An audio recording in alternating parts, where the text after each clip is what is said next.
welcome to this very special edition of the KJ Masterclass Live, the show which ensures that you profit from your time spent here with experts, either through the industry insights, information, or simply learning from them. And today we have Craig Andrews, founder of marketing agency Allies for Me, and he will talk about the customer value journey, special 8-stage customer value journey, and especially he'll talk about the power of FTOs, first time offer for sales. Welcome to the show, Craig. Thank you, AJ. It's great to be here. I'm looking forward to this. Wonderful. You are welcome to the show.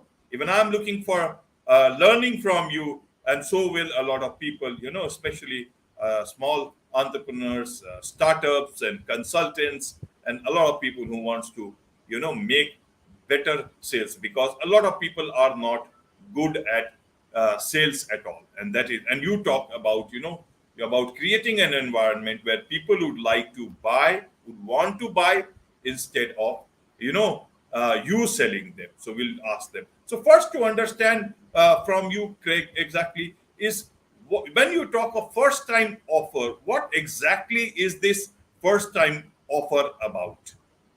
Yeah, so let me give a couple examples that have been used historically, and some of your listeners may be familiar with them. Years ago in the United States, there was a place called the Columbia House Records, and they had a record club, and their deal was you could buy 13 albums for a penny. And then when albums went away the first time, you could buy 13 CDs for a penny. And so it was just this incredibly good deal that would bring you into the record club. And obviously they made a lot of money doing that. So that's an example of a very simple one, but we normally work with people that have complex products or services, usually high ticket items that require a high level of trust.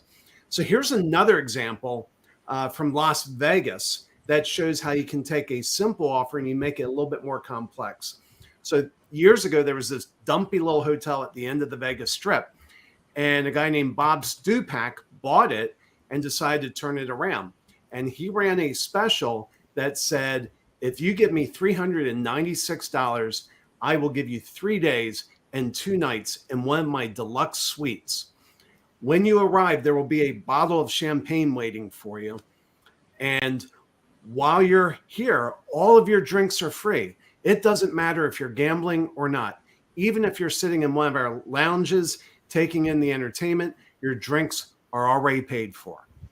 And not only that, for your $396, I will give you $600 of casino chips to use in my casino. And so that's an example of a just overwhelming offer that if you like to drink and you like to gamble, you're probably going to say yes to that offer. If you don't like to drink, you don't like to gamble, not for you. And that's the thing. That's what good first time offer will do is it will pull people towards you, but it will also push people away, the people away that you don't want. And so the Bob Stupak example, that had actually 4 deliverables. And when we're putting them together for businesses, not typically Las Vegas, but more traditional, often service businesses, we look for a minimum of 3, a maximum of 5 deliverables that represent 3 to 5 milestones that move your prospect 3 to 5 steps closer from where they are to where they want to be. Right, Craig. So about this offer, that is the first time offer, it is for the first time buyer, maybe your potential customer. Now, in terms of when you say we are creating an environment where people want to buy, is this, first time offer enough, or is that environment that requires something more than that? Or should an offer be required? And second part is that, should we consider this first time offer as a discount, or is it something different than discounts that we keep on hearing about all the time? Yeah, great questions. So your first time offer, you're probably going to lose money on or just barely break even. That's not your goal. Your goal is to make money on your core offer. And in terms of pricing, it has to be priced at the what we would call an impulse purchase. That means the coins in the cushion of your couch, or the money in your wallet, or the B2B equivalent of that. And so if we're talking B2B, we're actually usually below $500. If we're doing B2C, it's usually below $100. The purpose of that is to move somebody from consideration phase into action phase in a small way. And while you're delivering the deliverables for that first time offer, it builds insane amounts of trust. And one clarification, when I say it's a impulse purchase, it doesn't mean that it's cheap. It's actually high value.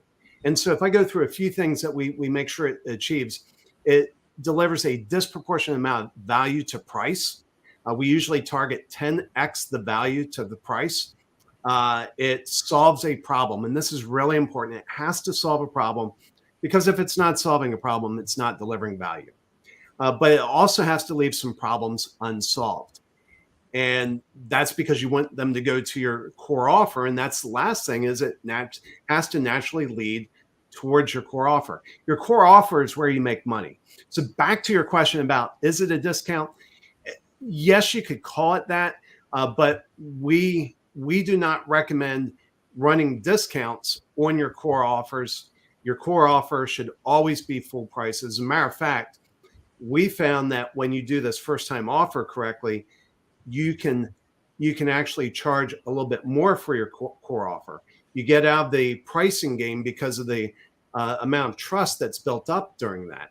An example would be in my business, when people come to me, they're usually going to two other people as well. They're getting 3 quotes, and they try to lay the quotes side by side and decide which one they want to move forward with. What a first time offer does is it totally disrupts that process.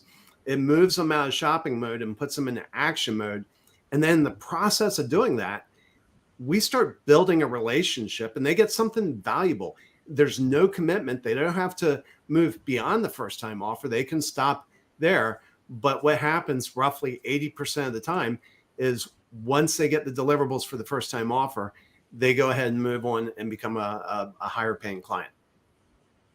Right, Craig. Right. This offer sounds like what the Godfather used to say. Let's make an offer that he or she can't refuse. Let's make them an offer, or I'll make him an offer that he can't refuse. So it almost sounds like that first time offer that a potential customer cannot refuse.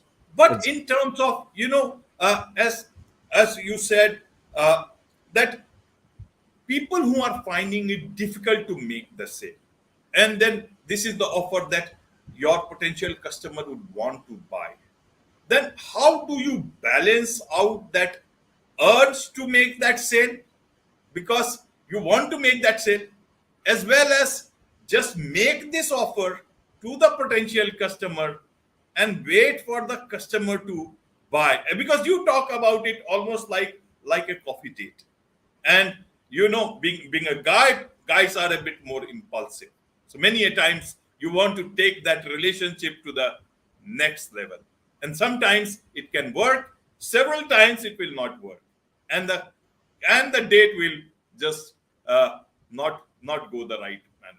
How do you look at, in terms of pushing a sale, as well as waiting for the customer to catch this offer, the first time offer, and actually want to go for it, and rather you pushing for it? How does it work out on the ground?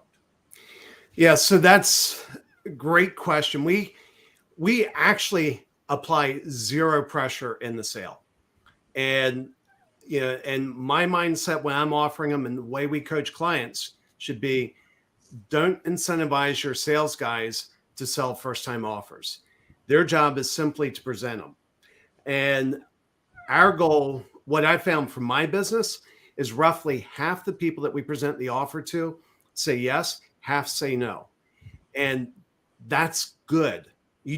I mean, a lot of people would say, well, hey, that's a 50% closing rate. That's great. Well, it's 50% closing rate on the small offer. You don't want to push that higher, because there are some people that should naturally disqualify themselves at that point. And last year, I saw my closing rate on my first time offer going too high. And it was coming from one referral source. And I figured out that he was priming them. He was saying, anything Craig offers you, you should say yes to.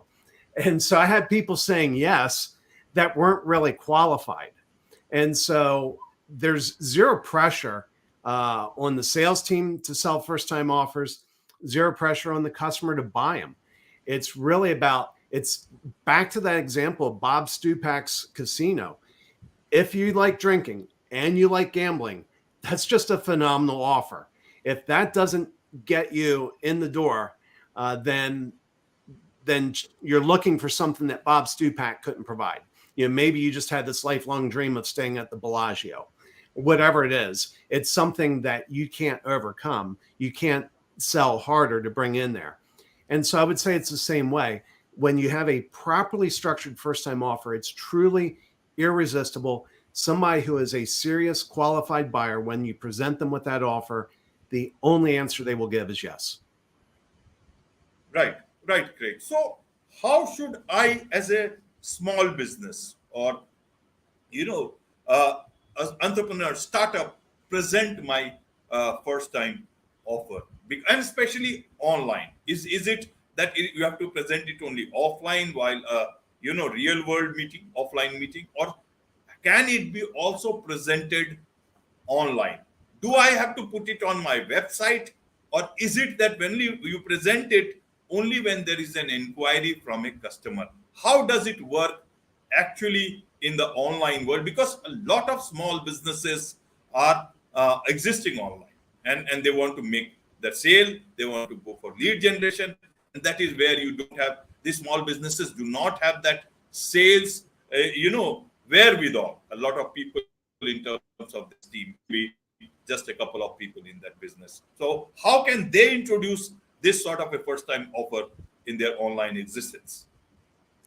So I'll tell you how we do it for our business. If you go to our website, you can go there now, and there's a link at the top that says Get Started. And it will go in there and it will talk about how we start every single engagement with a mini project. And we even tell them the price of the mini project. But we also make it clear, for our business, we can only scale so big, right? We're not making some widget in a factory where making $1 million is only slightly harder than making $750,000. And so we do have some built-in scarcity.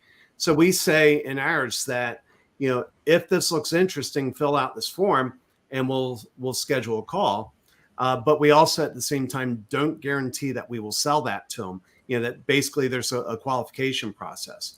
But we just kind of put it out there because think about what's happening. And again, I can't stress this enough. What I'm talking about is if you're selling high ticket items that require a high level of trust. And so when people come to us and they're thinking about hiring us to do their marketing, everybody that calls me up has a bad marketing story in their past. Everybody. And so when they come in, they have all this fear. They're like, what makes you different? You say you're different. So did the last 10 people I talked to. Everybody says they're different. And there's all this fear, all this hesitation. And so what we do is we just take that away by saying, look, we're going to kick off with a mini project. And at the end of the mini project, you have 3 choices. You can take the results of that and implement it yourself, or you can take the results and give it to someone else to implement on your behalf. Or if we mutually agree, we will help you implement it together. But there's no commitment. And so what we're doing is we liken it to a coffee date. So in the United States, a common progression of dating is you have an introduction and then you have a conversation. If the conversation goes well, then you have a coffee date. You don't jump immediately to marriage. You just have a coffee date. And that's really what this is. It's just a coffee date for 2 people that are hopeful that will lead to greater things. I mean, when you go on that coffee date with a young lady, your hopes are that this is going to lead to maybe something permanent. Those are presumably her hopes, but you're both unsure because you just don't have any history together. And that's what this does, is it creates an element to kind of check each other out and figure out if you're good for each other. And if you're not good, that it should end then. You don't want to force something that's a bad fit. Right, right, Craig. So, talking or tell us a bit more about your marketing agency, Allies for Me. It's a nice name. What made you go for this sort of a name, and exactly what should a customer understand of it? Secondly, what sort of clients approach you? What is it that they approach you for? What is it that you suggest them? Is it the first time offer that is all, or is it more that one can expect from a company like yours? Yeah. So the name Allies for me comes from the whole aspect of I think it's a scary place to feel like you're going through life alone. And whether it's personally or through business, we all want to have people that are like allies to us. I mean, I have a personal story there where a year and a half ago, I spent 3 months in the hospital. I was unconscious for 6 weeks. They told my wife I was going to die and I wasn't going to make it. They told her that for a straight month. And they even had her meet with hospice to plan the day they were going to pull the plug. And but my wife never gave up.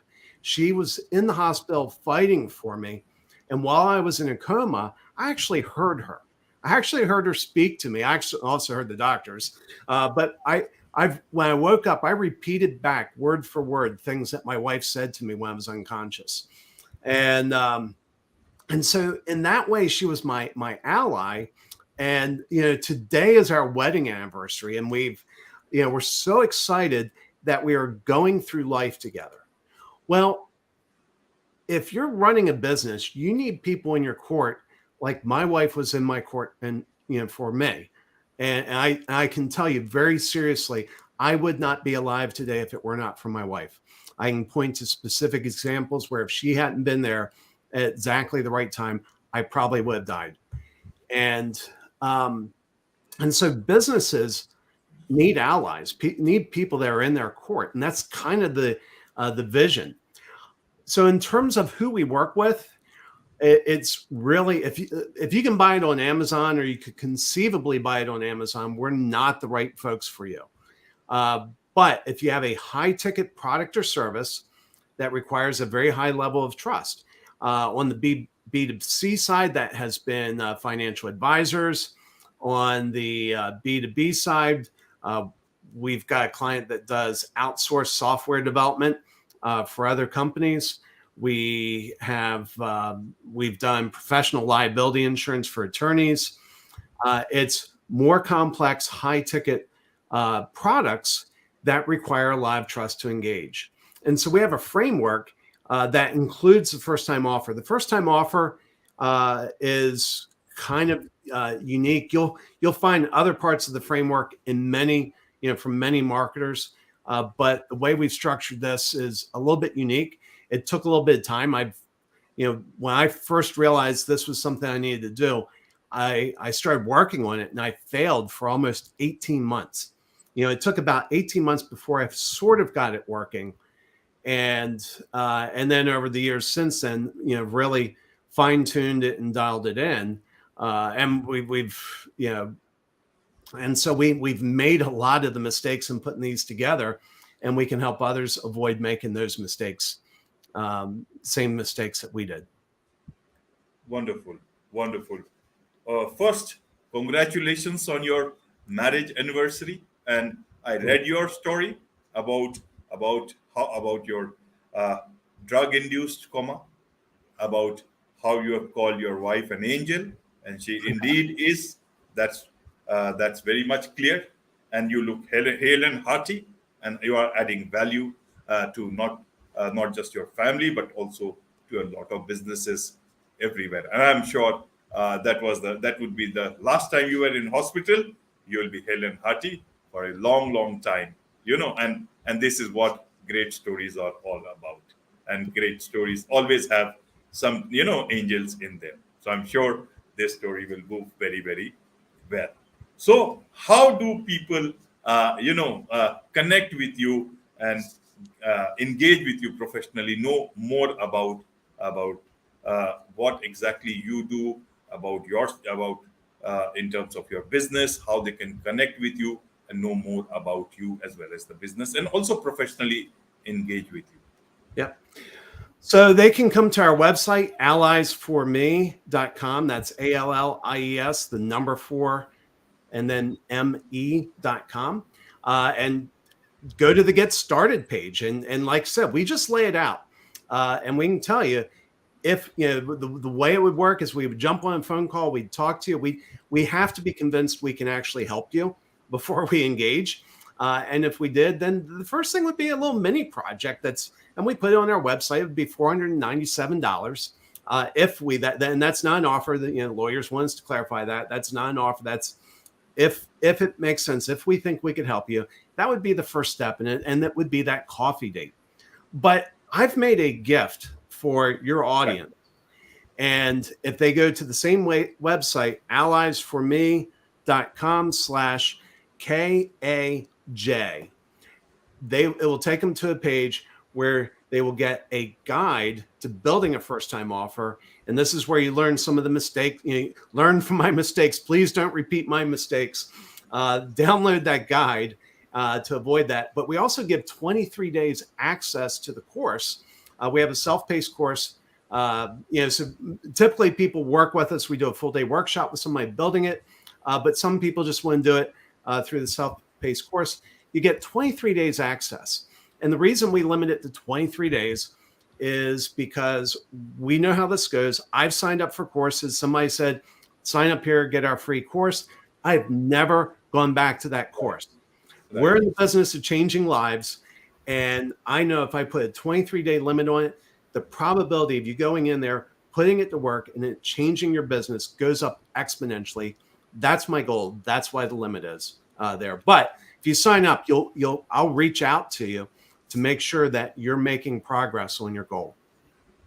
Wonderful. Thank you very much for this special gift, and I'll put details about that on the show notes so that people are able to access this special thing from you and able to make a better first-time offer for themselves, learn about it, also about the course, so that they don't make as many mistakes that anybody would make when they are starting with things like that. So thank you once again for that. My last question to you, Craig, is that you have gone through life you are not the typical salesperson, as you have called. Like it's very difficult. Even for me, it's very difficult to make that sale, and you have given that option. Now, after going through such a difficult time and now out of it, and you were very fortunate to have an angel in your life, now what is it that you seek for yourself going forward, beyond the sales, beyond the doctors, beyond the difficult times, and now looking forward towards larger things? How do you look at life for yourself? What is it that you seek for yourself? Well, above all, my wife and I have been given a second chance, and we know that. I mean, I should be dead. By all measures, I should be dead. I had a doctor recently just look up at me, and she said, it's a miracle that you're alive. And she was looking at my medical history. And so, for me, my wife and I want